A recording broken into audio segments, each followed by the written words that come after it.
बेटा एग्जांपल 3 देखते हैं। Find electric flux through the disc of radius r by the point charge q placed at a from center O। मतलब है कि एक डिस्क है, ये डिस्क है, रेडियस यहाँ पे पॉइंट चार्ज है q और इसका रेडियस r है, ठीक है। तो इसके थ्रू से फ्लक्स कितना होगा इस डिस्क पे, तो हम क्या करेंगे,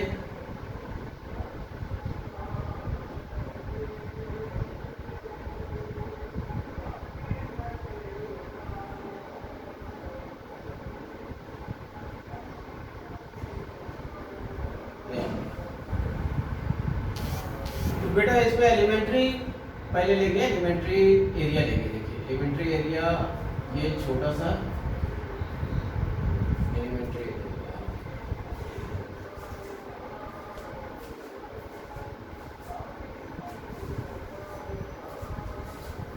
आर डिस्टेंस पे डी आर है, ये है डी आर है बेटा, ठीक है। मतलब कैसा है, ये देखिए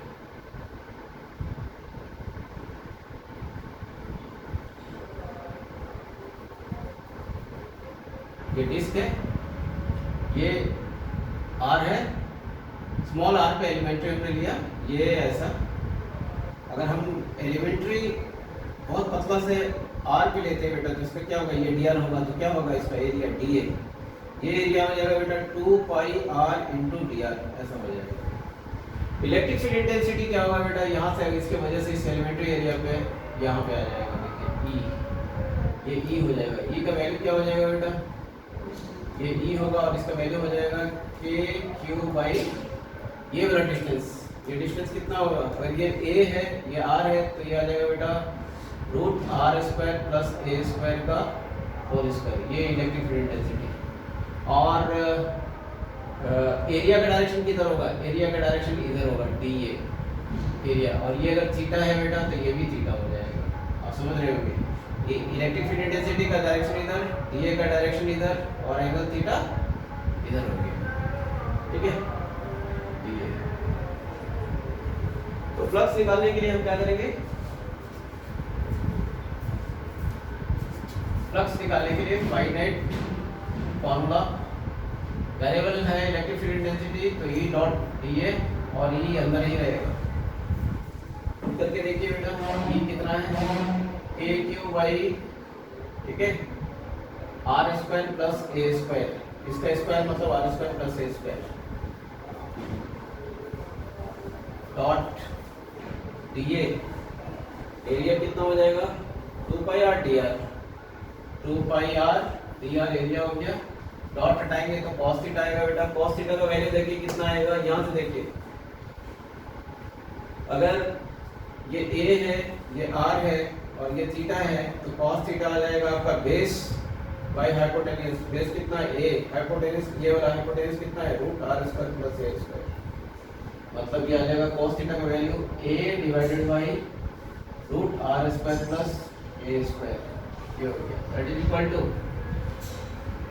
क्या आ जाएगा, जो कांस्टेंट है बाहर निकाल दीजिए, के क्यू 2 पाई ए बाहर निकल गया, अंदर का क्या बचा आर डी आर बचा, और ये बचा R square plus A square का पावर 3/2, ये दोनों को मिला कर यहाँ पे R square plus A square का पावर 3/2। के को भी पुट कर सकते हैं बेटा, के को क्या पुट कर सकते हैं 1/4 pi epsilon naught Q 2 pi A R D R, R square plus A square का पावर 3/2, ये 2 2 जा 4 पाई पाई कैंसल, मतलब Q A by 2 epsilon naught R D R by root R square plus A square 3/2।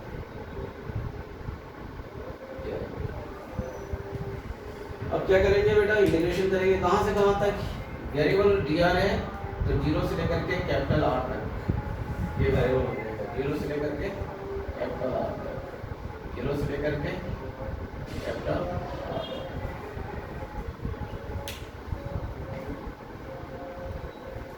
देखिए अब इसके बाद integration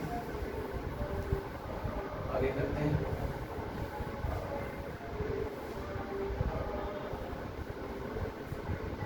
क्या हमारे पास है QA by 2 epsilon not, integration क्या करना है, QA by 2 एप्सिलॉन नॉट और R dr by R square plus A square का पावर 3/2। कैसे करेंगे? तो हम बेटा ऐसे करते हैं, R square plus A square को R square plus A square को T स्क्वायर मान लेते हैं। ये आ जाएगा, इसको डिफरेंशिएट करना पड़ता है। 2R dr is equal to 2T dt। ये कांस्टेंट इसलिए 0 हो गया। 2R dr यहाँ पे लिखा, ये T स्क्वायर को 2T dt लिखा, मतलब R dr is equal to क्या आ गया बेटा, T dt आ गया। इस इंटीग्रेशन में सेट कर देंगे जो फाइनाइट है आपका, मतलब that's implies phi net is equal to क्या आ जाएगा, फाइनाइट इज इक्वल टू आ जाएगा QA by 2 epsilon naught R dr की जगह पे T dt लिखा और यहाँ पे R square plus A square को लिखा T स्क्वायर का पावर 3/2। ये T स्क्वायर हमने माना है, इसका पावर 3/2, 2 कैंसिल, T क्यूब हो जाएगा, T स्क्वायर हो जाएगा बेटा। और कहाँ से कहाँ तक देखो, R square plus A square is equal to T square माना है। R 0 से लेकर के R तक वेरिएबल है, ठीक है। तो अगर 0 रहता है तो T इज इक्वल टू क्या हो जाएगा बेटा, ये जब R 0 होगा तो T इज इक्वल टू क्या हो जाएगा, A हो जाएगा। और जब ये R होगा तब T इज इक्वल टू क्या होगा, R square plus A square का स्क्वायर रूट हो जाएगा, ये T हो जाएगा। मतलब है कहाँ से कहाँ तक, 0 से लेकर के root R square plus A square तक, यहाँ तक जाएगा, ठीक है। That's implies phi net is equal to क्या लिखेंगे, QA by 2 एप्सिलॉन नॉट 0 से लेकर के root R square plus A square तक। और ये T by T क्यूब बोले T स्क्वायर हो गया बेटा, 1/T स्क्वायर बोलने से -2 हो जाएगा, T का पावर -2 dt। तब इसका इंटीग्रेशन कैसे लेंगे, that implies phi net is equal to कितना हो जाएगा, 1/T हो जाएगा इसका इंटीग्रेशन। कैसे, T का पावर -2 प्लस 1/2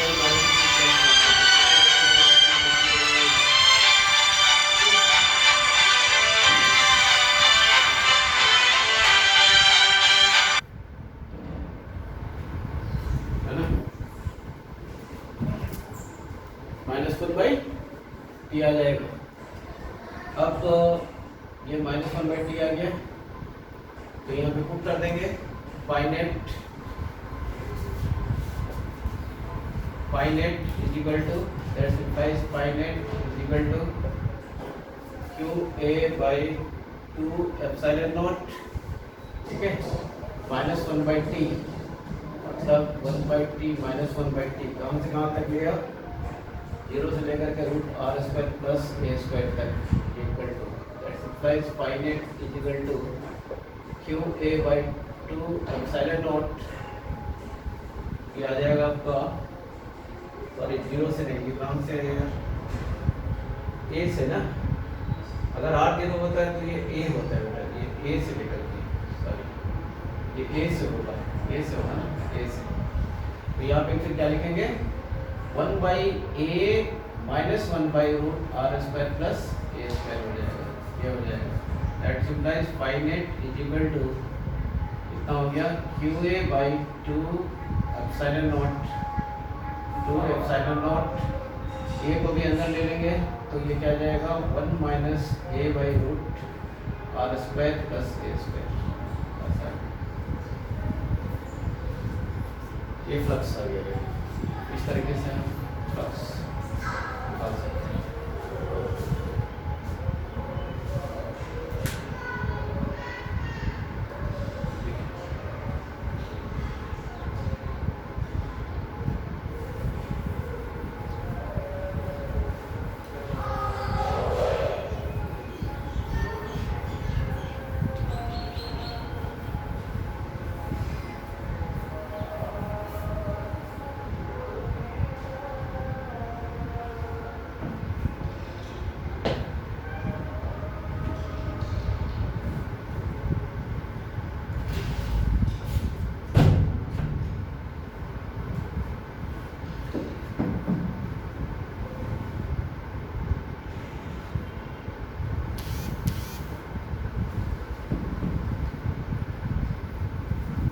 अब गॉसेस लॉ जाएगा बेटा फ्लक्स से, जैसे कि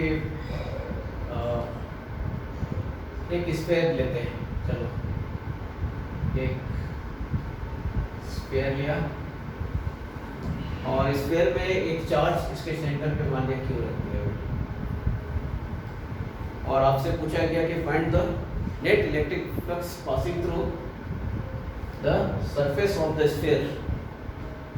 तो ये कितना होगा, सरफेस से कितना फ्लक्स पास करेगा। तो बिल्कुल उसी तरीके से हम क्या करेंगे बेटा, किसी एक जगह डी ए ले लेंगे, इलेक्ट्रिक फील्ड इंटेंसिटी क्या हो जाएगा के क्यू बाई आर स्क्वायर हो जाएगा। डी ए क्या हो जाएगा बेटा, छोटा सा डी ए रहेगा, डी ए ऐसे ही रखो, कांस्टेंट है ये फील्ड, मतलब यहाँ पे इस जगह पे तो इसका मैग्नीट्यूड के क्यू बाई आर स्क्वायर है, ठीक है। तो हम क्या करेंगे, दोनों के बीच एंगल कितना है, 0 है, तो net phi net is equal to क्या लिखेंगे, ई डॉट डी ए, ठीक है, के Q by R square dot D A लिखा, डी ए वैसे लिख दिया, और cos 0 डिग्री है बेटा, cos 0 डिग्री का मतलब 1 हो जाएगा, इंटीग्रेशन किया, ठीक है, के क्यू बाई आर स्क्वायर वहाँ निकाल दिया, बचा क्या अंदर में, डी ए बचा।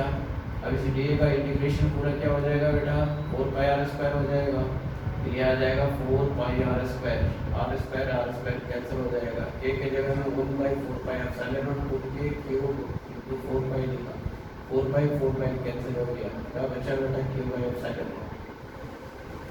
मतलब हमारा जो वैल्यू निकला बेटा क्यू बाई एप्सिलॉन नॉट निकला। इसका मतलब है कि अगर आर रेडियस का स्फीयर है और क्यू पॉइंट चार्ज यहाँ पे रखा जाता है तो फ्लक्स कितना निकल के आता है, क्यू बाई एप्सिलॉन नॉट निकल के आता है, ठीक है, Q by epsilon not flux निकल के बाहर आता है। तो ये flux Q by epsilon not है, किस, ये देखिए ये किन बातों पे डिपेंड कर रहा है ये फ्लक्स। अगर मैं माने इस स्फीयर का रेडियस ऐसे बढ़ा देता, ये आर के जगह में कुछ और लेता, बड़ा सा R1 ले लेता, और भी बड़ा लेता, R2 ले लेता, तब क्या यहाँ पे अगर पॉइंट चार्ज रखता तब फ्लक्स कितना आता, उतना ही आता है या चेंज करता है। तो बेटा किसी भी स्फीयर का किसी भी रेडियस के लिए उतना ही आता है, क्यू बाई एप्सिलॉन नॉट ही आता है, ये कांस्टेंट वैल्यू है, does not depend upon the radius of the sphere, ठीक है। ये डिपेंड किसके ऊपर है, चार्ज इनसाइड इसके ऊपर है। इस बेस पे गॉसेस लॉ आता है बेटा, Gauss's law very important. What is Gauss's law? Gauss's law बेटा इसी बेस पे आता है कि टोटल फ्लक्स जो होता है किसी क्लोज सरफेस के लिए, वो अंदर में जो चार्ज है वो डिवाइडेड बाय एप्सिलॉन होता है, गॉसेस लॉ। अब देखिएगा अभी Gauss's law,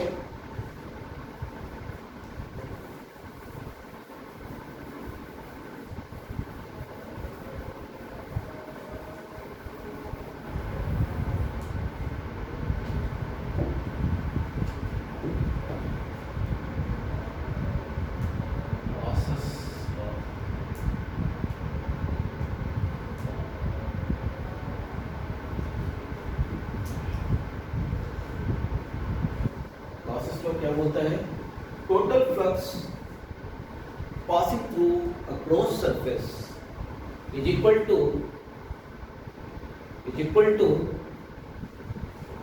1 by epsilon naught times the charge enclosed by the surface। पहली स्टेटमेंट लिख देता हूं मैं, total flux passing through closed surface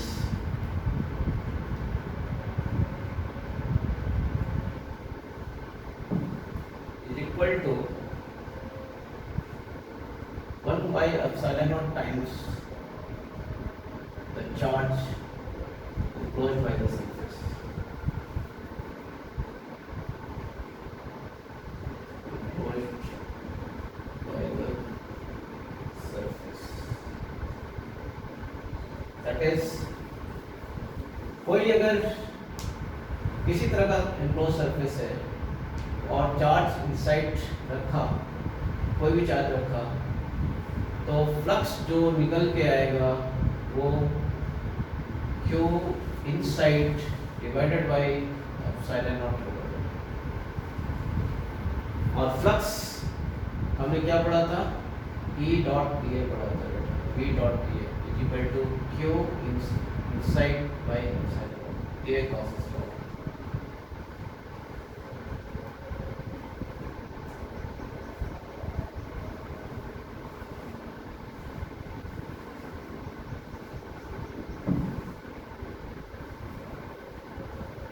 ये लॉ बहुत इंपॉर्टेंट है बेटा। सच पूछा जाए तो गॉसेस लॉ से ही कूलम्ब्स लॉ आएगा। क्यों इनसाइड, यहाँ पे कुछ बातें आपको जानना है। क्यों इनसाइड ई इलेक्ट्रिक फील्ड इंटेंसिटी, ये एरिया वेक्टर, और यहाँ पे क्या लिखा हुआ है, एप्सिलॉन नॉट लिखा। इलेक्ट्रिक फील्ड इंटेंसिटी ये ऐसे राउंड किया हुआ सरफेस है, इस सरफेस को बोलते हैं बेटा क्लोज सरफेस, गॉसियन सरफेस भी बोलते हैं इसको। क्या बोलते हैं बेटा, गॉसियन सरफेस भी बोलते हैं समटाइम्स, अगर ये क्लोज होता है, क्लोज सरफेस होता है, ठीक है। तो किसी क्लोज सरफेस, किसी चार्ज के वजह से टोटल फ्लक्स जो होगा वो हम क्या करेंगे, उस चार्ज को अगर हम इनक्लोज कर देंगे तो जितना फ्लक्स होगा इससे जो पास करेगा फील्ड लाइंस, यानी फ्लक्स जो होगा बेटा वो flux charge inside, total charge inside by epsilon not के बराबर होगा। अगर मैं बात करूं कि सरफेस ऐसा है, Q1 चार्ज यहाँ पे है, Q2 चार्ज यहाँ पे है, Q1 विद साइन, यहाँ पे आप विद साइन पूछिएगा,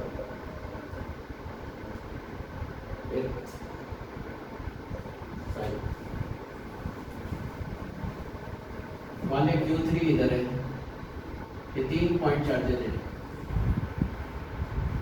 तब गॉसेस लॉ कैसे लिखा जाएगा, E dot D A is equal to जो अंदर का चार्ज है बेटा वही यहाँ पे लिखा जाएगा। अंदर में total charge, sum of all the charges, Q in का मतलब टोटल चार्ज कितना है, Q1 plus Q2 bye epsilon not. बाहर का चार्ज नहीं आएगा, टोटल अंदर का चार्ज ही होगा। बाहर का चार्ज का फ्लक्स क्या होता है बेटा, जीरो होता है। क्यों बाहर के चार्ज का फ्लक्स जीरो होता है, अगर जैसे बाहर का चार्ज है तो जितना नंबर ऑफ फील्ड लाइंस इसके अंदर जाएगा उतने ही फील्ड लाइंस बाहर निकलेगा बेटा। तो टोटल फ्लक्स जो अंदर का है, अंदर जाने में हो रहा है और ये बाहर में निकलने में आ रहा है बेटा, दोनों का सम क्या हो जाता है, जीरो हो जाता है। इसलिए कोई भी पॉइंट चार्ज अगर बाहर होता है तो इस सरफेस के लिए टोटल फ्लक्स क्या होता है, जीरो होता है, ठीक है। तो टोटल फ्लक्स जो होता है बाहर वाला का एडअप नहीं होता चार्ज का, मतलब अंदर में जितने चार्जेज थे उसका एडअप होता है यहाँ पे डिवाइडेड बाय एप्सिलॉन नॉट। अब इलेक्ट्रिक फील्ड इंटेंसिटी किसके वजह से होता है, सिर्फ अंदर वाला चार्ज की वजह से कि बाहर वाला। इलेक्ट्रिक फील्ड इंटेंसिटी जो होगा बेटा यहाँ पे वो ड्यू टू ऑल चार्जेज होगा। ये आप points to be noted, electric field intensity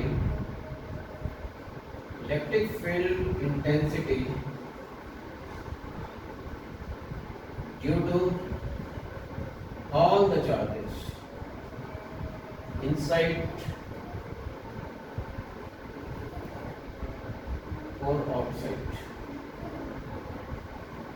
but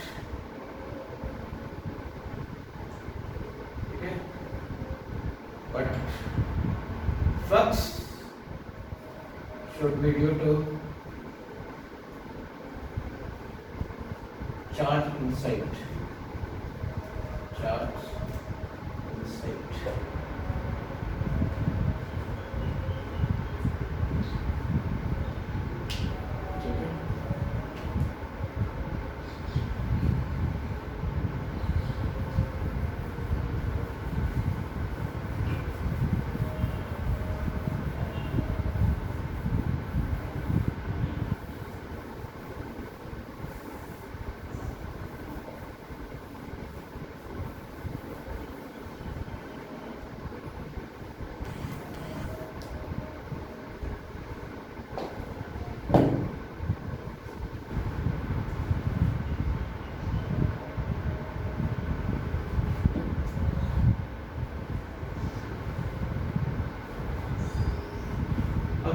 application देखेंगे गॉसेस थ्योरम के ऊपर, गॉसेस लॉ के ऊपर, गॉसेस थ्योरम के ऊपर application.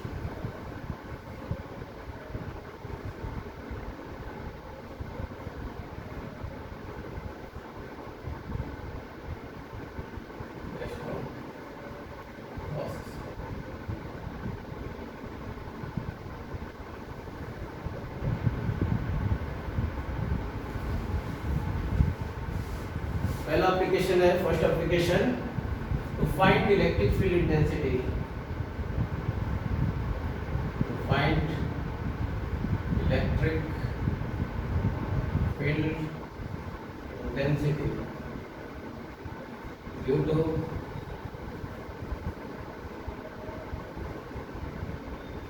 Long infinite long due to long line charge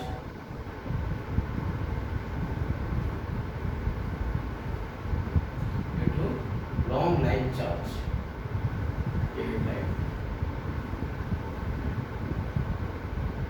long line charge का मतलब है बेटा ये एक इनफाइनाइट वायर है, ठीक है, जिसके ऊपर चार्ज डिस्ट्रीब्यूट कर दिया, ये चार्ज डिस्ट्रीब्यूट कर दिया। चार्ज डिस्ट्रीब्यूशन लैम्डा से हमको पता है, line charge distribution charge per unit length होता है, मैंने लिखा लैम्डा। अब हमें फील्ड इंटेंसिटी निकालना है r डिस्टेंस पे, तो गॉसेस लॉ इंप्लीमेंट करेंगे बेटा। गॉसेस लॉ कैसे इंप्लीमेंट करेंगे? सबसे पहले हम इनक्लोज करेंगे इसको, ठीक है। किस वे में हम इनक्लोज करेंगे बेटा, सो दैट हमारा फील्ड इंटेंसिटी निकल के आ जाए। और ये जो फील्ड इंटेंसिटी कहाँ से लेके आते हैं?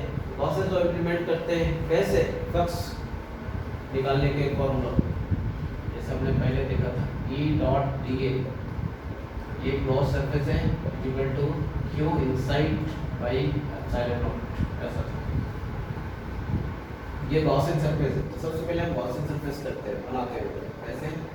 इनक्लोज करते हैं इसको। इनक्लोज कैसे करेंगे? सिलिंड्रिकल वे में करेंगे।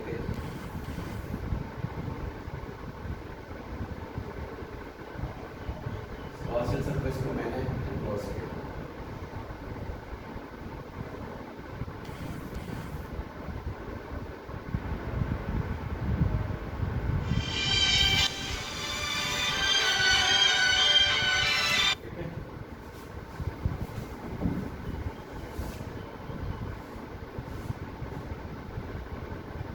सरफेस को क्लोज किया।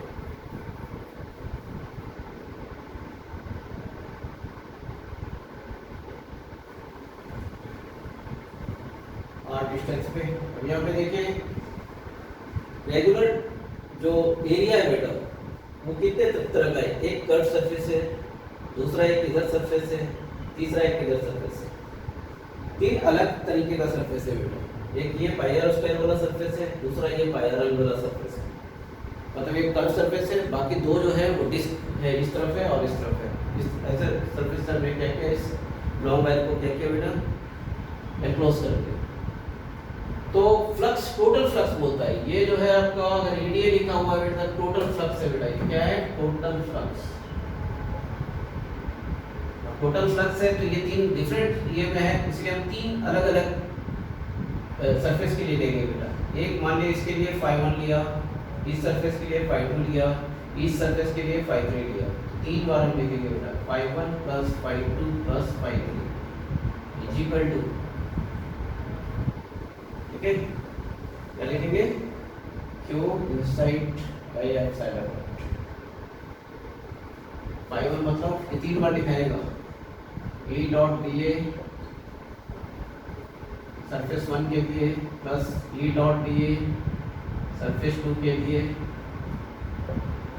E डॉट dA सरफेस तीसरा के लिए, Q inside by epsilon not.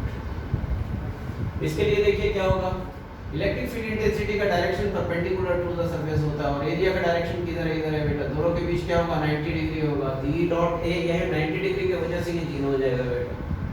इन दोनों के बीच कितना एंगल बन रहा है, 90 डिग्री बन रहा है, इसलिए 0 हो जा रहा है। दूसरा में देखिए ये वाला φ2, इलेक्ट्रिक फील्ड इंटेंसिटी का डायरेक्शन इधर हो रहा है, एरिया का डायरेक्शन इधर हो रहा है, यहाँ पे भी 90 डिग्री जा रहा है बेटा, ये देखिए 90 डिग्री, इसलिए 0 हो गया। ठीक है, तीसरा कहाँ से ई डॉट डी है, ई का डायरेक्शन इधर है देखिए, और एरिया का डायरेक्शन भी कर्व सरफेस पे इधर ही है बेटा, डी का डायरेक्शन इधर है। तो यहाँ पे ये तीसरा नंबर ये वाला काम में आ जाएगा, मतलब हम सिर्फ ये वाला लिख सकते हैं। कौन सा लिख सकते हैं, ये। ठीक है, E dot D equal to, और क्यू इन साइड कितना होगा, यहाँ से लेकर के यहाँ तक लैम्डा एल, मान लिया लेंथ एल है बेटा, तो क्या लिखेंगे, लैम्डा एल लिखेंगे। लिखा है यहाँ पे लैम्डा एल बाई एप्सिलॉन। ठीक है, ई कितना हो जाएगा, वही निकालना है, ई इंटू डी का direction cos theta 0, cos 0 degree है, ई और डी के बीच cos 0 डिग्री है, तो ये एरिया कितना हो जाएगा, ये डी जो एरिया होगा बेटा lambda L by epsilon not लिखा, और ई पूरा एरिया पाई आर एल होता है बेटा, कितना होता है, पाई आर एल होता है, सिलेंडर का curve area pi R L. तो ये हो गया आपका lambda L by 2 pi R L होता है, कितना होता है बेटा, ए इंटू 2 पाई आर एल होता है। ठीक है, तो इसमें क्या क्या कैंसिल हो जाएगा, लैम्डा लैम्डा कैंसिल हो गया। So net electric field intensity मैं यहाँ लिख रहा हूँ, कितना आ जाएगा, lambda by 2 pi epsilon naught R electric field intensity, और व्हाट ऐसे एन लिखा, ये डायरेक्शन देखिए, ये नॉर्मल टू द सरफेस, ये इलेक्ट्रिक फील्ड।